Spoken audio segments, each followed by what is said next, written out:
Dès les débuts de l'islam, les mystiques ont été inspirés par des maîtres et des modèles, en premier lieu par le modèle parfait, c'est-à-dire le prophète Mahomet. L'histoire du soufisme est une chaîne initiatique ininterrompue, une silsila en arabe, qui permet la transmission du message du maître aux disciples.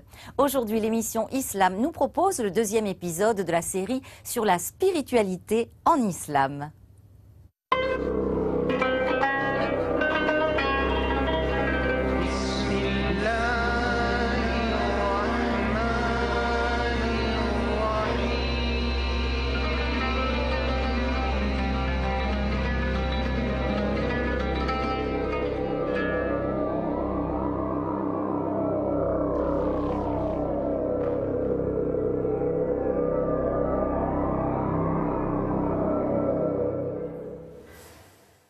بسم الله الرحمن الرحيم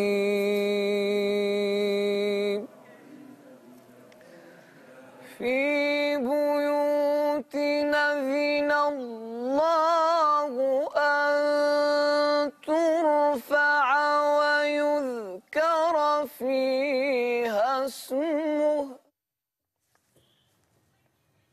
Bonjour et bienvenue à l'émission Islam. Nous nous retrouvons aujourd'hui avec plaisir dans cette seconde partie consacrée dans la série Islam et spiritualité au soufisme et aux relations entre le maître et le disciple. Et pour en parler, j'ai plaisir à vous présenter Leili Anvar. Bienvenue à vous. Vous êtes maître de conférence à l'Institut national des langues et cultures orientales. Vous êtes productrice de l'émission Racines du ciel à France Culture. Et à vos côtés, il y a Fawzi Srali. Vous êtes anthropologue. Vous êtes aussi spécialiste du soufisme et vous êtes directeur général des deux festivals, celui de la culture soufie et celui de la musique sacrée, qui ont lieu tous les deux à Fès. Et dimanche dernier, nous avons eu l'occasion de parler du soufisme d'une manière générale. Si vous voulez bien, Leili Anvar, au moins nous rappeler les grandes lignes, et notamment ça ou ces définitions. Oui, alors c'est vrai que nous avons vu que c'était difficile de donner une seule définition du soufisme, mais qu'en tout cas, en tant que dimension spirituelle de l'islam, en tant que pratique aussi spirituelle et de connaissance de soi, le soufisme commence avec l'islam lui-même.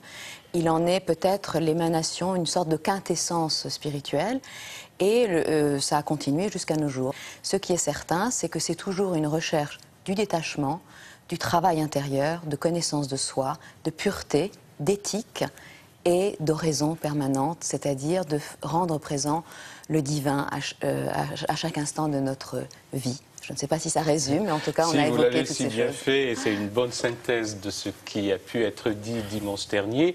Aujourd'hui, avant de poursuivre, je vous convie, ainsi que nos chers amis téléspectateurs, à suivre ce sujet, signé Marie-Annick Le Guern, qui nous illustre la relation entre le maître et le disciple, et notamment la relation entre Rumi et Shams, son maître, Shams de Tabriz.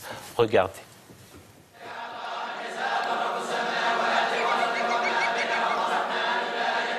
C'est dans des lieux de retraite parfois très loin de l'agitation du monde que les maîtres des confréries soufis transmettent les chaînes initiatiques, silsila, qui les relient au grand nom du soufisme et aux sources de la tradition islamique qui remonte jusqu'au prophète Muhammad.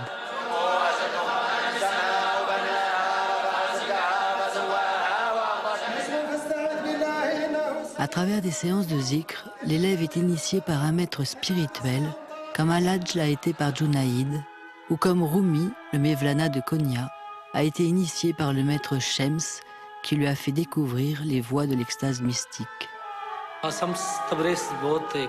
Dans mon village, on raconte une légende se rapportant à Shems de Tabriz, le maître spirituel de Rumi. Shems était mieux considéré qu'un saint ou qu'un roi grâce à son altruisme, tant il faisait don de sa personne. Mais Shems refusait les honneurs qu'on lui rendait. Il ne se considérait que comme serviteur de la parole de Dieu.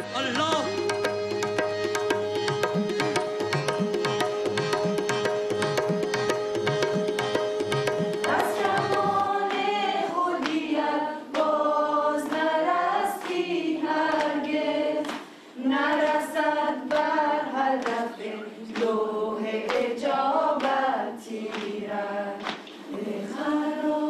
On retient du maître soufi autant son humilité que son sens vibrant de l'absolu et sa relation fusionnelle avec le divin.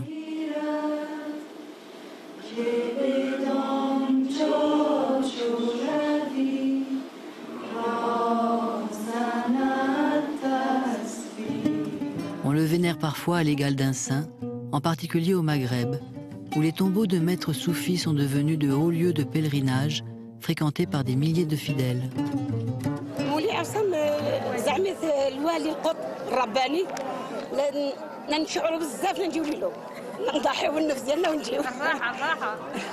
Nous nous trouvons ici au sanctuaire de Moulay Abdeslam Ibn Mashish, qui est un saint marocain, qui est le fondateur mystique de la tariqa, grande confrérie du nom de la Chadiliya.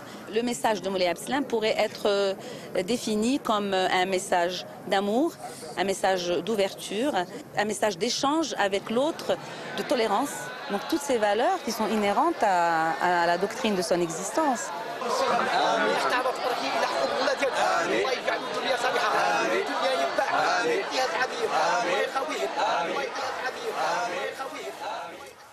Fawzi Sreli, là on assistait à une célébration qui a eu lieu au Maroc.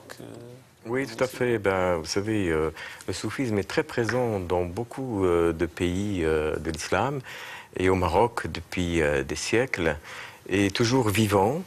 En l'occurrence, nous étions en train de voir dans la dernière séquence le Moussem de Moulay Abdeslam Ibn Mashish, qui est un grand saint du... Alors c'est quoi un Moussem?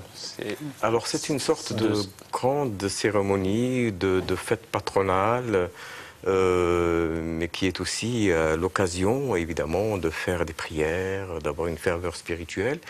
Mais évidemment, ça renvoie à quelque chose de beaucoup plus profond, qui est la présence de ce maître spirituel qui a été Moulay Abdeslam Ibn Mashish et qui a eu pour disciple Abul Hassan Chadili. Et tout cela au XIIIe siècle. Et il a eu d'ailleurs un seul disciple, ce qui est extraordinaire, parce que quand on voit la façon dont a essaimé la voie Chadili aujourd'hui dans l'ensemble du monde, on est surpris de voir qu'à cette époque-là, il n'y avait qu'un seul disciple. Vous avez évoqué là à l'instant la voie Chadiliya, qui est une des grandes confréries parmi les confréries soufis.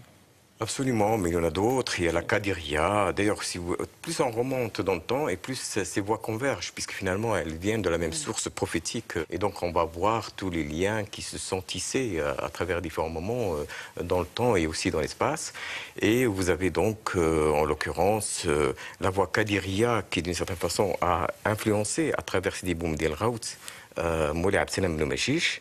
Et vous savez que Sidi Boumdi El Raout a été considéré comme le maître du fameux Ibn Arabi. Et donc nous allons voir finalement ces différentes branches qui en réalité ne sont que les expressions d'une même école, d'un même enseignement, mais qui s'adaptent quelquefois aussi au contexte à la fois du temps et de l'espace, puisque c'est aussi une des caractéristiques, et ça me paraît être un élément extrêmement important, de l'enseignement du soufisme, qui est celui de s'adapter précisément aux personnes auxquelles il s'adresse. Vous savez, c'est le fameux hadith du prophète sallallahu alayhi wa sallam qui disait « Parlez aux gens en fonction de ce qu'ils peuvent recevoir ». Et en l'occurrence, il y a aussi la fameuse sentence « Soufi ibn Uqti », le soufi est le fils de son temps. Voilà. Et donc, il y a là la nécessité d'éduquer en fonction des circonstances dans lesquelles on se trouve. Et ça, c'est quelque chose d'extrêmement important. C'est la prise en compte de l'histoire, c'est la prise en compte de notre réalité, qui est celle de la société dans laquelle on se trouve, qui fait qu'on va pouvoir éduquer les gens et leur être utile, leur apporter une sorte de science utile, si je peux dire, al-ilm al-nafi'. Et en cela, donc, il y a cet aspect de pouvoir aussi s'adapter au disciple lui-même et de l'amener progressivement à ce qu'on appelle la maturité spirituelle. Leili Anvar, vous nous avez dit effectivement que le soufisme est une voie d'expérience personnelle, c'est une approche expérientielle, mais aussi elle s'incarne, c'est votre mot, vous l'avez dit, dans des chaînes, dans des confréries. Est-ce que vous pouviez nous donner quelques grands noms et aussi quelques grands maîtres? Alors, peut-être un peu, c'est quelque chose d'un petit peu différent. Je voudrais revenir sur peut-être la définition même du mot maître d'abord. Très bien. Et c'est vrai qu'il ne faut pas oublier que c'est un nom qu'il faut donner à très peu de monde, puisqu'un maître est d'abord quelqu'un qui est lui-même un insan al-kamel, ça veut dire un homme parfait. Et donc pour mériter le nom de maître, si j'ose dire, il faut quand même des conditions de pureté intérieure, il faut être en accord avec ce que l'on dit, c'est-à-dire faire soi-même ce que l'on dit aux autres de faire, et avant de même se permettre de dire quelque chose, il faut avoir soi-même expérimenté. Ce qui compte véritablement dans la relation de maître et disciple, c'est d'intérioriser, je dirais, le maître. Et c'est une tradition qui existe depuis le prophète lui-même, puisqu'on appelle ça un maître oveissi. Un maître oveissi, c'est un maître intérieur. Et donc, je voudrais juste insister là-dessus, c'est que le maître oveissi est un concept très important dans la littérature persane. Et c'est vrai que les très grands poètes mystiques, qui ont été eux-mêmes des maîtres, mais qui n'ont jamais fondé de confrérie, précisément parce qu'ils ne voulaient pas entrer dans cela, ont eu très souvent des maîtres intérieurs. Par exemple, Farideddin Attar. On ne lui connaît pas de maître, véritablement de maître, mais il disait que son maître intérieur était Hallaj. Évidemment, ils n'ont pas vécu, ils ont vécu à 3 siècles d'écart. Donc, Farideddin Attar, dont vous avez traduit l'œuvre monumentale qui est le langage des oiseaux. Vous avez traduit les distiques. Absolument, le cantique des oiseaux, dans lequel la huppe devient le guide. Je pense qu'il y a plus de guides que de maîtres, et que finalement, peut-être que le mot de guide est plus juste, parce que le guide est quelqu'un, il peut y en avoir, on peut être d'ailleurs soi-même guide pour quelqu'un à un moment donné, et quelqu'un d'autre être notre guide à un autre moment. C'est quoi un guide? C'est quelqu'un qui a fait un bout de chemin dans un certain domaine et qui peut vous montrer le chemin. Et dans le cantique des oiseaux de Attar, c'est la huppe qui dit aux oiseaux « J'ai fait le chemin, donc je peux vous montrer le chemin ». Et en réalité, ce n'est que cela. Je crois que vraiment, c'est cela qui est important, c'est de savoir par où il faut passer, et que quelqu'un d'expérimenté puisse vous dire « C'est par là qu'il faut passer, parce que moi, je connais le chemin ». Alors, prudent que je voudrais être, je ne dirais plus maître, mais quels sont les guides en Afrique du Nord, au Maghreb tout particulièrement? L'émir Abdelkader a reçu l'investiture directement au songe d'Ibn Arabi. Oui, et d'ailleurs le mot maître, il n'a pas d'équivalent dans ce sens-là par rapport au soufisme. En arabe, il n'y a pas de mot en arabe qui traduit le mot maître dans le soufisme. On parle de cheikh, c'était un ancien, un compagnon de route. On parle de mourchid, n'est-ce pas, le guide, précisément. Ou de pire. Donc, effectivement, il faut éviter le mot maître qui renvoie quelquefois à des idées plutôt en relation avec des orientations sectaires, avec une volonté un petit peu d'assujettir autrui, alors que le propre de l'enseignement spirituel, c'est de libérer la personne en face, un petit peu comme dans un processus maïotique, socratique, de faire accoucher de cette liberté intérieure qui nous habite, de cette liberté spirituelle, la liberté de l'âme, et que donc il y a un compagnonnage en quelque sorte pour aller vers cette libéralisation et cette liberté. Et Fawzi, comment devient-on maître ou guide? En tout cas, y a-t-il un charisme, une connaissance? On devient maître par son savoir ou par sa façon d'être, par un témoignage? Je pense, et c'est là où nous allons revenir à la question de la silsila, c'est-à-dire de la chaîne initiatique, de la chaîne de transmission.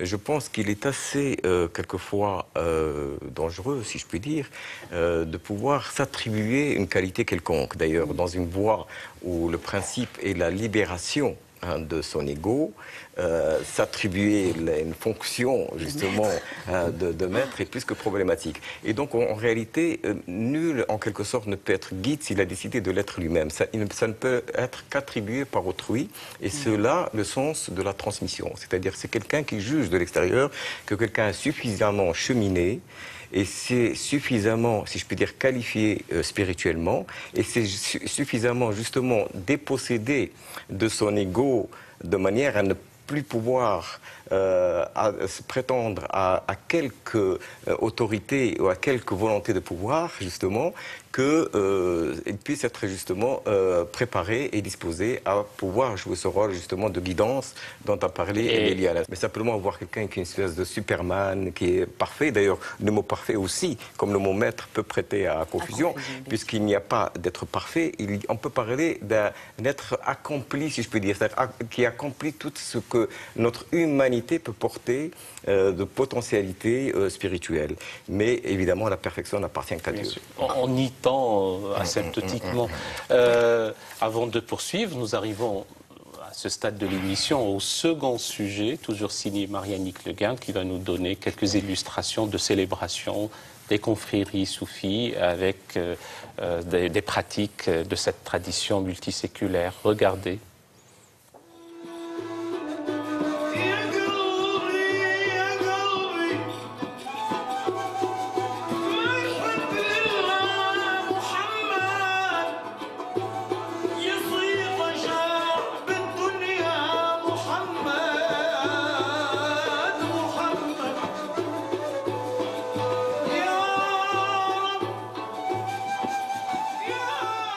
Le maître est celui qui établit le lien entre Dieu et les hommes. L'amour du disciple pour son guide est un amour d'ordre spirituel qui va au-delà de la mort. C'est ainsi que certains des disciples de Rumi reposent près du tombeau de leur maître. 7 siècles après sa mort, le message de Rumi et son enseignement demeurent vivaces. Son œuvre maîtresse, le Mesnevi, traduit dans plusieurs langues, a une portée universelle. À Konya, la ville entière est tournée vers la célébration du culte de Rumi. Chaque jour, des milliers de visiteurs venus du monde entier se recueillent dans son mausolée. Esin Çelebi est une descendante de Rumi. Elle représente la 22e génération d'une lignée de sages qui ont succédé au maître et qui ont perpétué son message. Pour nous, respecter cet enseignement est un style de vie, un regard sur le monde. C'est ainsi qu'il faut le prendre. Rumi reste un chef spirituel qui éclaire notre monde de sa pensée, simplement parce qu'il met en avant l'être humain. Rumi a tiré du Coran des pensées qui éclairent l'âme des êtres humains.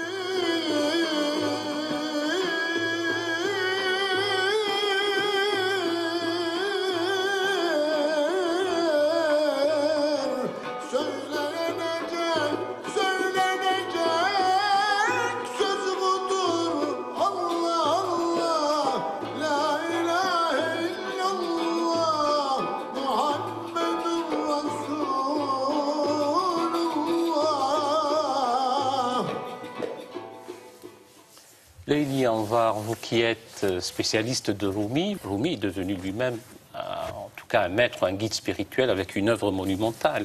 Oui, alors je dirais que son cas est même emblématique parce qu'en fait, c'était un maître, précisément, presque un gourou, si j'ose dire, avant sa rencontre avec Shams. Déjà. Et c'est ça qui est intéressant, c'est-à-dire qu'il était un maître dans le sens classique du terme, il se promenait avec tous ses disciples autour de lui, il prêchait à la mosquée, c'était vraiment le maître reconnu dans le sens le plus classique du terme. Et quand il rencontre Shams, il renonce à cela, il renonce à cette position sociale, spirituelle, religieuse que donne justement le statut de maître. Et en renonçant à cela, il donne un exemple. C'est-à-dire, il dit, et à un moment, dans un de ses poèmes, il le dit. Il dit, en fait, Shams m'a dit, tu es devenu un maître, tu es le pôle de notre assemblée. Il dit, mais je ne suis pas un maître, je ne suis pas un pôle, je ne suis que fumée dispersée. Donc, il vit cette expérience de l'amour mystique et de l'extase comme un anéantissement, évidemment, de son être, comme vous le disiez tout à l'heure. Et à mon sens, c'est ça qui est essentiel dans son enseignement. Et il ne reprendra plus jamais l'enseignement de maître à disciple comme il le pratiquait avant. Évidemment, il aura des disciples. Évidemment, il va transmettre le Masnavi. Évidemment, il va faire un travail de guidance. Mais ce ne sera plus du tout dans cette même ambiance de « je suis là et je vais d'en haut vous dire quelque chose ». Et ce qui est intéressant d'ailleurs dans cette confrérie Molavia, c'est que la danse, les tariqas... Celle qu'on a vue dans le sujet. Celle qu'on a vue dans le sujet, ça n'a pas du tout été instauré par Rumi lui-même, ça a été instauré par ses descendants. Et c'est tout le problème de la question confrérique, c'est-à-dire comment fatalement on va fixer, on va figer quelque chose qui est de l'ordre de la spontanéité spirituelle, c'est-à-dire comment cet instant de la présence va pouvoir être transmise par les générations qui viennent, comment ça va échapper aux enjeux de pouvoir, comment ça va échapper à une sorte d'édulcoration. Je crains que ce soit une question encore brûlante aujourd'hui. Fawzi Sqali, le maître ou le guide spirituel a des connaissances ou un certain savoir certain, mais il a aussi une foi brûlante, une véritable spiritualité, une adhésion, une volonté d'adhérer à Dieu et une vénération du prophète. Et c'est comme ça aussi qu'il apparaît à ses disciples. Oui, le cheikh, en l'occurrence, c'est justement pas celui qui a la connaissance, si je puis dire, livresque, qui est une autre fonction, qui est importante, mais qui est une autre fonction, mais qui a cette connaissance, comme dit Ibn Khaldoun, des cœurs, c'est-à-dire des états intérieurs. D'ailleurs, une autre personne dit que ton maître n'est pas, enfin ton maître, encore une fois, le cheikh, et évidemment ton compagnon, ton guide, il serait plus juste de dire cela, n'est pas celui dont la parole te touche, mais celui dont l'état te transforme. C'est un peu cela qui est important, et c'est cette communion, si je peux dire, ou de communication de cœur à cœur et d'âme à âme qui accompagne le disciple dans le fait de se dépouiller des qualités de l'ego, d'une nafs al-ammara, n'est-ce pas, de l'ego tyrannique et despotique. Donc la vanité, la suffisance, l'orgueil, la jalousie, le fait de vouloir assujettir autrui, enfin toutes les choses que l'on connaît et que l'on reconnaît à l'ego habituellement, eh bien justement tout ce travail est de se défaire précisément de toutes ces qualités pour les remplacer par des qualités spirituelles, de l'humilité, de la sincérité, de la générosité et ainsi de suite. Et donc c'est ce travail-là de transmutation qui est véritablement important. Et là, c'est une autre science qui est en jeu, qui n'est pas la science livresque, mais qui est cette science des cœurs. Mais vous qui êtes un fin connaisseur de toutes ces mouvances, et notamment en Afrique du Nord et au Maghreb, comment peut-on distinguer cette sincérité, cette générosité, ces cheikhs et ces guides spirituels authentiques de ceux qui peuvent verser dans des dérives de type gourouisation ou de charlatanisme? Le respect que nous avons pour les gourous. Donc. Je pense que l'effet de l'enseignement est extrêmement important. Si nous sommes entourés des gens qui sont dans cette démarche et qui incarnent justement ces valeurs et cette transformation dont nous parlons, eh bien on peut dire que nous sommes dans l'enseignement de la spiritualité et dans l'effectivité de cette spiritualité. Même dans notre cheminement personnel, il y a des progressions, mais il y a aussi des récupérations permanentes. Et donc il y a un travail de combat, ce qu'on appelle le jihad al-akbar, n'est-ce pas, le combat majeur, l'effort salvateur majeur, que l'on porte contre son propre ego. C'est cela le véritable effort et le véritable combat. Eh bien, c'est précisément de pouvoir, en quelque sorte, parvenir à cette transmutation de l'âme.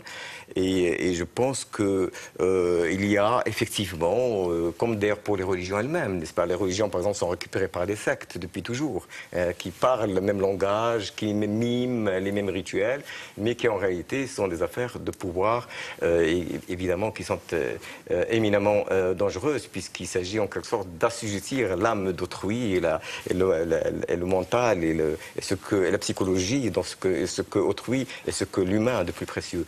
Et donc en l'occurrence, il y a l'inverse. Et je pense qu'on aura toujours cette diversité dans le monde, mais je crois qu'il y a aussi, et c'est cela qui est important, des enseignements authentiques, puisque cet enseignement est au cœur de tout ce que signifie la religion, comme le disait justement l'imam Ghazali. Bien. Layli Anwar, de nos jours, y a-t-il des guides spirituels, des maîtres? Quel est leur rôle, leur statut? Je pense, avec tous les grands maîtres du passé, que le monde n'est jamais vide de représentants ou de pôles spirituels. Simplement, les vrais pôles ne font pas de prosélytisme et ils restent cachés effectivement dans leur coin, peut-être connus de quelques-uns. Et je pense en avoir connu une, la seule originalité que c'est une femme pour une fois, mais c'est vrai que quand on a eu la chance de rencontrer quelqu'un de cette qualité-là, après on sait exactement ce que c'est, on sait exactement le goût que ça a. De Malek Chan. Absolument, je parle de Malek Jan Nemati, qui donc a vécu au XXe siècle dans le Kurdistan iranien, absolument méconnu et inconnu. Et c'est peut-être un des critères, peut-être qu'un vrai grand maître ne sera pas très connu, en tout cas de son vivant. Et c'est vrai que c'est le cas de la plupart des fondateurs de confréries. C'était des gens qui ont traversé ce monde comme des comètes, et puis après, on a pu reconnaître qui ils étaient. Et ce qui est très beau, je trouve, dans cette idée de transmission, c'est que la transmission continue. Comme elle est spirituelle, elle n'a pas besoin de la présence physique, quelquefois. Quelquefois, c'est bien aussi la présence physique. Mais enfin, en tout cas, elle n'a pas besoin de présence physique pour continuer à faire son chemin dans les cœurs. Et je crois véritablement qu'on ne doit jamais cesser de chercher la lumière, mais il faut la chercher en soi. Enfin, ça, en tout cas, c'est ma façon de voir les choses. Et c'est la leçon que m'ont donnée les grands poètes mystiques et maîtres spirituels persans. Fawzi Israeli, de nos jours, en ces temps de radicalisme, de dogmatisme, de ritualisme desséchant, de religiosité aliénante parfois, est-ce que l'élévation spirituelle, vivifiante et rafraîchissante est nécessaire et qu'on la retrouve dans la voie soufie? Moi, je crois que quelqu'un a dit que la spiritualité est la seule chose nécessaire. Je pense que, sincèrement, qu'on ne peut pas vivre, notre humanité ne peut pas vivre sans cette dimension, elle serait infirme sans cette dimension spirituelle. Il y a des personnes qui ont été effectivement tout à fait occultes et qui ont absolument tenu à l'être tout au long de leur vie. Il y a ceux qui ont joué un rôle manifeste, Rumi lui-même évidemment, et d'autres. Il y a là une grande difficulté à pouvoir se faire simplement des idées qu'il y a un standard qui soit valable toujours. Et comme je disais d'ailleurs, ça dépend aussi des époques. Et on parlait que le soufi est le fils de l'instant, mais le cheikh aussi est le fils de son temps. C'est-à-dire qu'on n'enseigne pas de la même façon aujourd'hui qu'on pouvait enseigner il y a un siècle ou il y a 5 siècles. Et c'est en cela où le soufisme joue un rôle majeur aujourd'hui pour revivifier le cœur de la religion et donner à la religion son sens le plus profond. Et c'est toute la problématique qui avait été abordée par Al-Ghazali, qui a remis le soufisme et la spiritualité au cœur de la tradition de l'islam, en disant, attention, déjà à l'époque, l'instrumentation qui pouvait être faite de la religion lorsque celle-ci n'était plus qu'une ambition carriériste. On voulait être un théologien parce que ça donnait un pouvoir, parce qu'on pouvait être juge, parce qu'on pouvait être notaire et ainsi de suite. Et donc il a tout à fait déjà souligné cet enjeu-là et que seule la spiritualité pouvait libérer. Toutes les autres fonctions étaient nécessaires. Toutes les autres sciences sont nécessaires. Mais le cœur de tout cela est bien la spiritualité. Et je crois qu'aujourd'hui, on a absolument besoin de revivifier le cœur de l'islam dans ce sens-là, pour faire aussi apparaître et pour faire émerger toute cette tradition qui est d'une richesse inouïe et qu'on retrouve dans tous ces grands textes, dans toutes ces poésies, dans tous ces traités, dans tous ces chants du Samar, dans ces traditions artistiques, dans ces traditions sociales aussi. Nous avons parlé de la Foutoua. Et je crois qu'aujourd'hui, il y a à retrouver cette richesse à la fois spirituelle, mais aussi culturelle, des expressions du soufisme. Bien, merci Fawzi Israeli pour tous ces propos édifiants. Merci à vous, Leïla Anvar. Vous nous avez éclairé par votre enseignement. Avant de vous quitter, je vous présente encore une fois les ouvrages qui nous ont servi comme base de discussion ce matin. Alors, de vous, Fawzi Israeli, cet ouvrage pour le maître Sidi Hamza, donc, le souvenir de l'être profond. Ce sont des propos sur les enseignements d'un maître soufi, et c'est aux éditions Le Relier. De vous, Leïla Anvar, Trésor dévoilé, anthologie de l'islam spirituel, aux éditions du Seuil. Alors, vous nous avez parlé de Malek Jan Nermati, vous lui avez rendu un hommage à travers cet ouvrage. La vie n'est pas courte, mais le temps est compté. C'est toujours aux éditions Diane de Cellier. Cet ouvrage de Khaled Ben Tounès, La fraternité en héritage, histoire d'une confrérie soufie, aux éditions Albin Michel. Le livre de Jean Anesté consacré à Rabia al-Adawiya, une femme soufie en islam, c'est aux éditions Entrelacs. Cet ouvrage consacré à la mosquée de Touba, Cheikh Gueye, la capitale des Mourides, aux éditions Kartala. Et puis cet ouvrage monumental qui nous parle du Cantique des oiseaux, de Fariduddin al-Attar, dont vous avez traduit les nombreux distiques. Merci à vous. Chers amis, encore une fois, excellente semaine, d'ores et déjà un bon dimanche. Vous pourrez retrouver votre émission sur le site de France 2 et à très bientôt sur France 2. Allahumma salli wa sallim wa barik ala sayyidina